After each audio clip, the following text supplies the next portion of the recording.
बिस्मिल्लाहिर्रहमानिर्रहीम। अस्सलाम वालेकुम। बांग्लादेश में इस वक्त हालात इतने ज़्यादा ख़राब हो चुके हैं, इतने ज़्यादा ख़राब हो चुके हैं जिसकी कोई इंतहा नहीं। आपको पता है कि ये एहतजाज पाकिस्तान की वजह से शुरू हुआ था और इस एहतजाज की मेन वजह ये थी कि पाकिस्तान के ख़िलाफ़ जंग लड़ने वाले जो लोग थे जिन्होंने बांग्लादेश को आज़ाद करवाया था उनके ख़ानदानों को ये कोटा सिस्टम देते हैं, 50% उनको मुलाजमतें देते हैं हर शोबे में। उसकी वजह से आवाम निकली हुई है सड़कों पर। लेकिन अब ये मामला इतना ज़्यादा ख़राब हो चुका है, इतना ज़्यादा ख़राब हो चुका है कि इस वक्त बांग्लादेश में हसीना वाजिद की हुकूमत गिरने के करीब मामला आ चुका है। इस वक्त इन्होंने काम ये किया है, सबसे पहले पूरे के पूरे मुल्क में इंटरनेट बैन कर दिया है, इंटरनेट बंद है। टेलीफोन की जो सर्विसेज है उनको काफ़ी जगहों पर मुअत्तल कर दिया है, ना इंटरनेट है ना व्हाट्सएप है। पूरे का पूरा मुल्क इस वक्त बांग्लादेश का बगैर इंटरनेट के, बगैर फ़ोन के चल रहा है। अवाम निकली हुई है सड़कों पर और ये लावा असल में बड़े अरसे से पकड़ा था। आप अंदाज़ा करें कि इस वक्त हालात इतने ज़्यादा ख़राब हो गए हैं कि शेख हसीना वाजिद ने इस वक्त फ़ौज को तलब कर लिया है, कर्फ्यू वहाँ पर लगा दिया है और तमाम के तमाम उनके मेंबर ऑफ पार्लियामेंट जितने भी हैं उन सब के घरों पर फ़ौज तैनात हो चुकी है। हसीना वाजिद को फ़ौज ने घेर लिया है, चारों तरफ से घेरा हुआ है कि आपकी हुकूमत ना कहीं गिर जाए। और मामला इतने ज़्यादा ख़राब हो गए हैं कि पाकिस्तान के स्टूडेंट्स को वहाँ पर हंगामी बेसिस पर निकलना पड़ा है। इंडिया के 800 के करीब स्टूडेंट्स वहाँ से निकल गए हैं।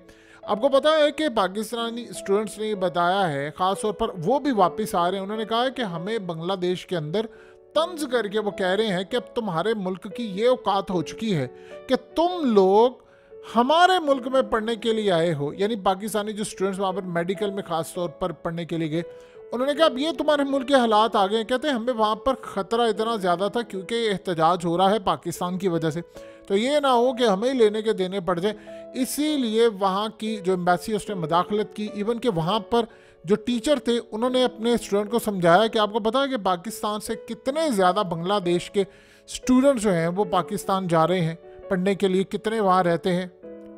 अगर यहाँ पर किसी ने किसी को करने की कुछ कोशिश की तो वहाँ पर उनके लिए हालात ख़राब हो जाएंगे, लिहाजा उन्होंने ठंडा करने की कोशिश की। अब मामला यहाँ पर ये हो चुका है कि क्या हसीना वाजिद की हुकूमत जाने वाली है, क्योंकि इस वक्त इंडिया ने इल्ज़ाम लगाना शुरू कर दिया है डायरेक्टली कि चाइना और वो ताकतें जो हसीना वाजिद को घर बेचना चाहती है उसके खिलाफ है। सीन कुछ ये है, ये ज़रा समझ लें कि हुआ क्या। देखिए, एहतजाज हुआ था, स्टूडेंट्स ने शुरू किया था। ये अब का मामला नहीं है। इंडिया के अंदर जो चीज़ें चल रही हैं उससे ज़्यादा उलट और ख़राब बांग्लादेश के हालात हैं। बांग्लादेश में आपको पता है कि वो 40 अरब डॉलर की एक्सपोर्ट करते हैं कपड़े के मामले में। पूरी दुनिया में जूते बना रहे हैं, चीज़ें बना रहे हैं, एडिडास से लेकर ना जाने कौन कौन से बड़े ब्रांड को एक्सपोर्ट करते हैं। सिनेरियो यहाँ पर ये बना है कि ये जो सारे स्टूडेंट्स निकले हैं बाहर, वो कह रहे हैं कि 40 लाख लोगों को जॉब्स मिली हुई हैं बांग्लादेश के एक्सपोर्ट की वजह से। उन्होंने कहा जी हमें 1 करोड़ 80 लाख जो लोग हैं, हम पढ़ लिख कर आते हैं, हम बेरोज़गार हैं, यूनिवर्सिटीज़ में दाखिला मिले, चीज़ें मिलें तो उन 50% लोगों को मिलती हैं जो पाकिस्तान के ख़िलाफ़ लड़ते हैं। यानी थ्रू आउट जो लड़ चुके हैं उनके ख़ानदान वाले, उनको ही नौकरियां मिल रही हैं। हम इतनी मेहनत करते हैं, हमें कुछ नहीं मिलता और हमें जाकर दुनिया के अंदर टके टके के ऊपर काम करना पड़ता है। और इस वक्त हालत ये है कि बांग्लादेश में 2.25 करोड़ से ज़्यादा लोग नौकरियां ढूंढ रहे हैं। आप ये देखिए कि हसीना वाजिद ने बांग्लादेश की एक्सपोर्ट 40 अरब डॉलर तक इस वक्त बढ़ा दी है और पूरी दुनिया के अंदर उन्होंने बांग्लादेश के डंके बजा दिए, इसमें कोई दो राय नहीं। लेकिन मसला यहाँ पर ये पैदा होता है, रिसेंटली जब ये गई थी चाइना में जाकर इन्होंने 5 अरब डॉलर मांगे, 2 अरब डॉलर इनको मिले, ये वहाँ पर लड़कर आ गई। गुस्से से इन्होंने चाइना का दौरा अधूरा छोड़ा और आ गई। ऐसा होता नहीं है चाइना के अंदर कभी कि कोई जाए और दौरा अधूरा छोड़कर आ जाए। अब यहाँ पर जब आई तो इंडिया ने असल में इनको बैक करना चाहा, अमेरिका ने बैक करना चाहा। अब हालत ये है कि अमेरिका और भारत वो इल्ज़ाम लगा रहे हैं जी उनको पर, जो कि हसीना वाजिद के खिलाफ। वो कहते हैं कि असल में हसीना वाजिद की हुकूमत गिराने की इस वक्त पूरी तैयारी है और उनको रिप्लेस किया जा रहा है। आपको पता है कि वहाँ पर हालात इतने ज़्यादा, अब ये जो खराब, ये लावा था, ये कई सालों का तो जो फट चुका है, ये स्टूडेंट्स नहीं निकले, वो सारी आवाम सड़कों पर निकली हुई है और वो अवाम हर तबके से, बिजनेस कम्युनिटी हो, स्टूडेंट्स हो, तमाम के तमाम पूरा मुल्क निकला हुआ है। वो कहते हैं जी इलेक्शन होता है तो ये धांधली करवाते हैं, ये 2 नंबरियां करवाते हैं और 80% सीटें, कभी 90%, कभी 76% सीटें ले जाते हैं। तो उसके बाद कोटा सिस्टम जो है वो सारे का सारा उन लोगों को मिलता है जो यहाँ पर मौजूद है। अब सबसे बड़ी बात ये हुई है कि पाकिस्तान वहाँ पर डिस्कस हो रहा है, तमाम चीज़ों में पाकिस्तान डिस्कस हो रहा है। यानी ये जो अवाम निकली है वो कह रही है कि पाकिस्तान के खिलाफ लड़ने वालों को आप उनके ख़ानदानों को नौकरियां दे रहे ख़त्म करें। इंडिया ये चाह रहा है कि ये कानून ख़त्म ना हो, वरना पाकिस्तान के खिलाफ जो नफरत है वो तो ख़त्म हो जाएगी।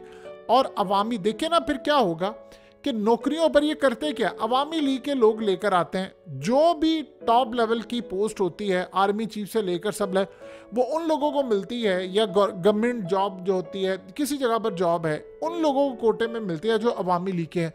वो धांधली से लेकर सारे काम करते हैं। तो अगर ये सिस्टम ख़त्म हो जाएगा तो पाकिस्तान के खिलाफ जो लोग ऊपर आए हैं वो सारे ख़त्म हो जाएंगे। और वो कहते हैं वो आकर इंडिया के मामलात के लिए जो इंडिया के हक में होता है उसकी हिफाजत वो करते हैं। अब हुआ ये है कि 15 साल में हसीना वाजिद ने बांग्लादेश में बड़े काम किए, सड़कें बनाई, पुल, कारखाने, इंडस्ट्री, बहुत ज़्यादा तरक्की की, पाकिस्तान से कई गुना ज़्यादा तरक्की की। उनका टका हमसे बेहतर है, उनकी एक्सपोर्ट हमसे बेहतर है, रिजर्व हमसे बेहतर है, हर लिहाज से वो हमसे बेहतर है। अब सबसे बड़ा मसला यहाँ पर यह है कि वो 50 लाख लोगों को गुर्बत की लकीर से भी निकाल लिया उसने, लेकिन उसके बावजूद हालत ये है कि अवाम के सबर का पैमाना हो गया है लबरेज। असल में पिछले काफ़ी दिनों से कुछ स्कैंडल्स आए थे और वो स्कैंडल बड़े अजीबोगरीब थे। यानी आप देख लें, हसीना वाजिद का एक चपड़ासी था, उसके अकाउंट से 400 करोड़ रुपया निकला है। यानी आप अंदाज़ा करें 400 करोड़ रुपया उसके अकाउंट से निकला। और वो जहाज से सफ़र करता था, प्राइवेट जेट से करता था, वो इसका यानी आप सोच लें एक मुलाजिम था छोटा सा। इसी तरह उनके आर्मी चीफ, नेवल चीफ और ये वो तमाम लोग उन्होंने रखे हुए थे जो अवामी लीग के कारकुन हैं, और उन्हीं को जाकर उन्होंने बना दिया। इसीलिए अब सूरत हाल ये पैदा हो गई है कि इन्होंने वहाँ पर फौज कर दिया डिप्लॉय। आप एक दफ़ा फौज को इनवाइट कर लेते हैं, पैरामिलिट्री फोर्सेस को इनवाइट करते हैं, फिर वो सियासत में मुलव्वस भी हो जाते हैं। बांग्लादेश में उन्होंने थ्रू आउट ये बात मेक श्योर की थी कि जो मर्जी हो जाए, हमने फौज को सियासत में नहीं आने देना, फौज को सियासत में किसी इनको नौकर बनाकर रखना है। लेकिन प्रॉब्लम ये है कि अब उनको फौज नाफिज करना पड़ी है। और शेख हसीना वाजिद के करीबी जितने भी लोग हैं वो सारे करप्शन में मुलव्वस है। वहाँ पर इतनी करप्शन है, यानी आप अंदाज़ा कर लें कि उनके अपने लोग कह रहे हैं कि इसने आमराना तौर पर हुकूमत चलाई है, मीडिया को इस वक्त कंट्रोल किया हुआ है, कोई भी अपोजिशन होती है उसको वो नहीं छोड़ते, और इंटरनेशनल सतह पर इसको तस्लीम भी नहीं किया जाता। अब मसला ये है कि अवाम वोट किसी और को देती थी, जीत ये जाती थी। अब उनको एक एहतजाज मिला है, अब उनके हो गया है सब्र का पैमाना लबरेज। अब वो कह रहे हैं कि शेख हसीना वाजिद को अंदाज़ा नहीं है कि अब लोगों को जब उनका लीडर आपने मुंतखब करने दिया, इस वक्त 100 से ज़्यादा लोग मारे जा चुके हैं, लोग अपना गुस्सा दिखा रहे हैं। वो कह रहे हैं कि अब हमने या हसीना वाजिद रहेगी या फिर हम रहेंगे, कोई एक रहेगा। और इस सूरत हाल में आखिरी ऑप्शन ये है कि हसीना वाजिद के लिए कि वो इस कानून को ड्रॉप कर दे। अब अगर वो इस कानून को ड्रॉप करती है तो आप जानते हैं फिर क्या होगा। फिर सबसे बड़ा मसला ये होगा कि जहाँ जहाँ यानी शेख हसीना वाजिद ने काम ये किया है कि अवामी लीग के लोगों को नौकरियां दी हैं, वो कोटा सिस्टम जो है, जो पाकिस्तान के खिलाफ लड़े थे उनके ख़ानदानों को नौकरियां दी हैं, सारे वो बड़े ओहदों पर वही लोग बैठे, और वो सारे मफादात इसी के लिए, यानी वो हसीना वाजिद के लिए ही काम करते हैं जितने भी लोग हैं। अब अगर 50% लोगों को नौकरियों से फारिग करके उनके ख़ानदानों को आप छोड़ देते हैं तो जाहिर सी बात है वहाँ पर वो लोग आएंगे जो मेरिट पर हैं, और वो आकर शेख हसीना वाजिद के लिए काम नहीं करेंगे। फिर चाहे वो फौज में हो, चाहे वो ब्यूरोक्रेसी में हो, चाहे वो वापडा के महकमे यानी इस तरह के जो इलेक्ट्रिसिटी टाइप महकमे होते हैं उनमें हो, या किसी और महकमे में हो, किसी भी तरह के जो भी बिजली का महकमा है, टेलीफोन का महकमा है, किसी भी जगह पर होंगे तो वो इनके मफादात का ख्याल नहीं करेंगे। अब इसीलिए सबसे बड़ा मसला ये है कि अवाम का जो सब्र का पैमाना था वो हो गया है लबरेज। अब हुआ ये है कि निकले तो थे आम रूटीन में स्टूडेंट्स, अब वो आ गए सारे बाहर। इंडिया ने इस वक्त बांग्लादेश के साथ हंगामी तौर पर रब्ता किया है, और वो कह रहे हैं कि हालात इतने ज़्यादा ख़राब है, अगर ये कंटिन्यू रहे तो 2 मामला हो सकते हैं। हसीना वाजिद गालिबन इस पर गौर कर रही है कि वो इस कानून को ख़त्म कर दे। कहते हैं कि अगर वो ये मामला यहाँ पर उन्होंने इस कानून को ख़त्म कर दिया, उनको डर ये है इस बात का कि ये ना हो कि अवाम हुकूमत उसकी गिरा दे। बिफर चुकी है अवाम, वहाँ पे रियल अपडेट्स नहीं आ पा रही। बस मीडिया के कुछ लोग वहाँ पर हैं जो सैटेलाइट उनको फ़ोन्स और चीज़ें दी हैं या इंटरनेट उनके पास है, वो उसमें तमाम की तमाम चीज़ें इस्तेमाल कर रहे हैं। सबसे बड़ा मसला यहाँ पर ये पैदा हुआ है कि अवाम ये अब उनकी यानी शेख हसीना वाजिद के घर की तरफ जा रहे हैं। बहुत सारे लोग वहाँ पर फ़ौज दूर दूर तक तैनात है और फ़ौज को फ्री हैंड दिया गया है कि आप फड़काओ इनको, जो आता मारो। वहाँ की पुलिस को हर तरह का उनको फ्री हैंड दे दिया गया है कि यार इनको तुमने नहीं छोड़ना। अब सूरत हाल सबसे ज़्यादा ख़तरनाक ये पैदा होगी कि अगर हसीना वाजिद की गवर्नमेंट चली जाती है तो उसके बाद भारत के पैरों तले ज़मीन निकल जाएगी, क्योंकि जो अगली गवर्नमेंट होगी वो इंडियन नवाज नहीं है कम अज़ कम। इसका सबसे बड़ा झटका इनको ये लगेगा कि अगर ये मामला हो गया तो चाइना अपने पैर जो है वो जमा लेगा। अब असल में इंडिया ये चाह रहा है, ऐसा लग रहा है इंडिया ये कह रहा है कि जी हमें ऐसा लग रहा है कि इसके पीछे वो इस एहतजाज को लीड करवा रहे हैं, यानी चाइना और दीगर ताकतें जो, इवन उन्होंने तो पाकिस्तान पर भी इल्ज़ाम लगाया। हमारी तो हालत ये है कि हम यहाँ से अपने लिए अपनी नौकरियों को देने के लिए पैसा नहीं है, तो हमने क्या एहतजाज करवाना है किसी के लिए। अवाम वहाँ पर निकली है और वो कह रहे हैं कि असल में तो ये समझ रहे हैं कि सारी की सारी अवाम जो है वो पाकिस्तान के हक़ में निकली हुई है। अब वो कह रहे हैं कि जाहिर सी बात है अगर इतनी नफरत हो गई है उनको कि जी यहाँ पर लोग जो एहतजाज कर रहे हैं उनको ख़त्म करवा दो, तो इसका मतलब है ये तो फिर पाकिस्तान की मोहब्बत हुई। लिहाजा अब वो कह रहे हैं कि नहीं, हमें दो काम करने, अवाम को कुचल दे किसी तरह, ये लॉ भी यहाँ पर रहे और फिर ये सूरत है। सेकेंड ऑप्शन हसीना वाजिद ये समझ ही है कि अगर लेट से मैंने इसको ख़त्म कर दिया तो ये क्या गारंटी है इस बात की कि मेरी गवर्नमेंट बच जाएगी, और ये क्या गारंटी है कि कल कोई दोबारा नहीं निकलेगी, क्योंकि एक दफ़ा आपने सरेंडर कर दिया तो फिर लोग किसी भी काम के लिए निकल सकते हैं। आपको याद होगा कि इंडिया के अंदर जब किसानों का एहतजाज हुआ था तो कितने लोग मारे गए। फिर उसके बाद मोदी ने काम किया कि उन्होंने वो लॉ ही बदल दिया, उन्होंने कहा ठीक है सरेंडर कर दिया और वापस ले ली। उसका नुकसान देखिए कितना ज़्यादा हुआ कि वो मोदी या बीजेपी की पार्टी जो 400 सीट्स कह रही थी कि अब की बार 400 पार, वो सीधा गिरकर 236 से 240 पर आ गई और उनके बाद 272 भी नंबर्स बुरे नहीं थे। यानी आप अंदाज़ा कर लें कि पहले उन्होंने 303 लिए थे, फिर 400 जाना था, वो गिरते गिरते कहाँ पर आ गए। और नेक्स्ट अभी ये जो हालिया इंतखाबात हुए हैं, जो ख़ासतौर पर ये ज़िमनी इंतखाबात, उसमें बीजेपी को बहुत बड़ी शिकस्त हुई है। और ये भी मामला सामने आया कि अब जितने इंतखाबात हो रहे हैं इन सब में इनको शिकस्त है। वो तो जमहूर वो टूट गया। बांग्लादेश का भी यही मामला है कि सबसे बड़ा झटका ये है कि अगर वहाँ पर ये जा रहे हैं उसके बाद कोई, वो कह रहे हैं कि चाइना अगर वहाँ पर आकर उसने बंगाल के अंदर अपने अड्डे जमा लिए, पैर जमा लिए, तो इनके लिए हालात बड़े ख़राब है। चाइना ने असल में बड़ी तादाद में काम ये किया है कि उन्होंने बांग्लादेश को सपोर्ट किया है, लेकिन बांग्लादेश चारी जैसे हसीना वाजिद की शी जिनपिंग से मुलाकात हुई, उन्हें $5 अरब उसे मांगे, उसको $2 अरब दिए, वो गुस्से से दौरा छोड़कर आ गई। इवन कि अमेरिका का सदर ये काम नहीं कर सकता, और ये उसने काम किया और उसके बाद चाइना उनसे बड़ा शदीद नाराज़ हुआ। इंडियन मीडिया ने इस बात को बड़ा उछाला। इंडिया इस वक्त ये कह रहा है कि सबसे पहले मैं किसी तरह गवर्नमेंट बचाऊं हसीना वाजिद की। अगर हसीना वाजिद चली गई उसके बाद हो सकता है कि पूरी पार्लियामेंट पर कब्जा कर लिया जाए, हो सकता है पूरे मुल्क के अंदर एक नए इंतखाबात की लहर हो जाए, हो सकता है फौज इक़्तिदार में वापस ना आ जाए, यानी ये कोई भी इस तरह का मामला हो सकता है। वो सारे इस वक्त अपसेट और परेशान बैठे हैं। इवन के बांग्लादेश ने इंडिया को कहा है कि अगर हालात ख़राब होते हैं तो इंडिया की फ़ौजें और उनकी मदद भी तलब की जा सकती है। मसला सारा ये है कि अवाम की तादाद जब लाखों के हिसाब से निकली हो, लाखों के हिसाब से, और ये करोड़ों में भी बन सकती है, तो फिर आप इनको मैनेज नहीं कर सकते। आप कितनी गोलियां चलाएंगे, आप कितना काम करेंगे।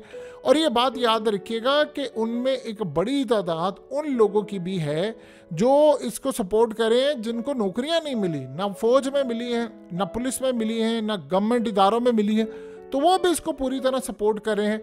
और इस सारी सूरत हाल में सबसे बड़ा देखिए सीन ये है कि चाइना ने काफ़ी अरसे से इनको मामलात में सपोर्ट भी किया था, बांग्लादेश को ऊपर भी लेकर, आपको पता है अपनी मार्केट के अंदर उन्होंने इनको ज़ीरो टैरिफ आयद कर दिया था और ये बड़ा झटका लगा था उनको। लेकिन उसके बाद मामला फिर बिगड़ रहे हैं। अब उनकी क्रिकेट टीम के भी हालात काफ़ी ख़राब है, वहाँ पर भी सियासी भर्तियाँ हो रही हैं, तो सारे कुल मिलाकर वो जो लावा था वो फट चुका है। अब अवाम पीछे नहीं हटने वाली और हसीना वाजिद के पास सिर्फ 2 मोमेंट्स हैं, या तो वो फिर किसी तरह सरेंडर कर दे अवाम के आगे, क्योंकि इसमें आप जितनी मर्जी थीरीज बना लें, आप जो मर्जी कह लें जी फलाना उसके पीछे है, टिमकाना उसके पीछे है, एक दफ़ा अवाम का लावा, देखिए अवाम वहाँ से निकलते नहीं थे सड़कों पर, लेकिन अब उनका लावा फट चुका है। अब वो कह रहे हैं कि तुमने बंदे भी मार दिए। अब वो अगला सिनेरियो आप जानते हैं वो क्या करें? वो कह रहे हैं कि हमने आर्मी चीफ को नहीं छोड़ना, वो कह रहे हैं हमने जो पुलिस का चीफ है उसको नहीं छोड़ना क्योंकि उसने बंदे मार दिए, लिहाजा इस सूरत हाल में छोड़ेंगे। अमेरिका और बाकी ताकतें बांग्लादेश के ऊपर इतना ज़्यादा जोर दे रही हैं कि इसको बंद करें, और वो आगे से हसीना वादी उसको कहती है शक्ल देखो जाकर अपनी आईने में, तुमने क्या किया, फलाना किया, दूसरे मुल्कों के साथ तुम लोग क्या करते हो जाकर। अगर लेट से यहाँ पर एक सिनेरियो डिस्कस कर लेते हैं कि हसीना वाजिद की गवर्नमेंट यहाँ पर चली जाती है, किसी भी वजह से चली जाती है, तो फिर याद रखिएगा जो अगली गवर्नमेंट आएगी वो इंडिया नवाज नहीं है, और इंडिया इस बात को होने नहीं देगा, क्योंकि जो भी गवर्नमेंट आएगी वो ऑपोजिशन की होगी, क्योंकि इनकी नहीं आने वाली, क्योंकि अवाम वोट उनको देते हैं, वो ये इलेक्ट हो जाते हैं। तो सबसे बड़ा ये ह्यूमन राइट्स वॉच ने भी कहा है, उन्होंने बड़ा क्लियरली कहा, उसने कहा तो ये तो रिजल्ट ही नहीं आ सकता। तो इस सारी सूरत हाल में अगला सिनेरियो अब ये होने वाला है कि अगर अमेरिका और बाकी ताकतें इनको कह रही हैं कि आप एहतजाज को ना कुछ लो, वो कह रहे हैं कि अगर ये कंटिन्यू रहा तो हम इन पर पाबंदियां आयद कर देंगे, हम हो सकता है इन पर पाबंदियां लगा दें, इनसे माल लेना बंद कर दें। आपको पता है यूरोप से लेकर हर जगह पर इनको एक स्पेशल रिलैक्सेशन दी गई है कि आपका माल आता है थर्ड वर्ल्ड कंट्री के तौर पर काउंट होते हैं। सो इस सारी सूरत हाल में अगर इन्होंने बाज ना आए इन चीज़ों से तो ये पॉसिबिलिटी है कि हाँ इन पर पाबंदियां लग जाए, और इसके बदले में हो सकता है यूरोप और अमेरिका उनसे डील कर ले कि ठीक है आप फिर एक काम करें, आप ऐलान कर दें कि आप चाइना से मुकम्मल तौर पर अलग हो रहे हैं, क्योंकि इंडिया यही चाहता है, तो देन आपके लिए हम कुछ नरमी का बायस बनते, क्योंकि इस तरह के एहतजाज हो जाना, चीज़ें हो जाना, अमेरिका और बाकी ताकतें उनको कैश करवाने की कोशिश करते। तो हसीना वाजिद की गवर्नमेंट बच जाए नहीं बचेगी ये चंद दिनों में पता चल जाएगा।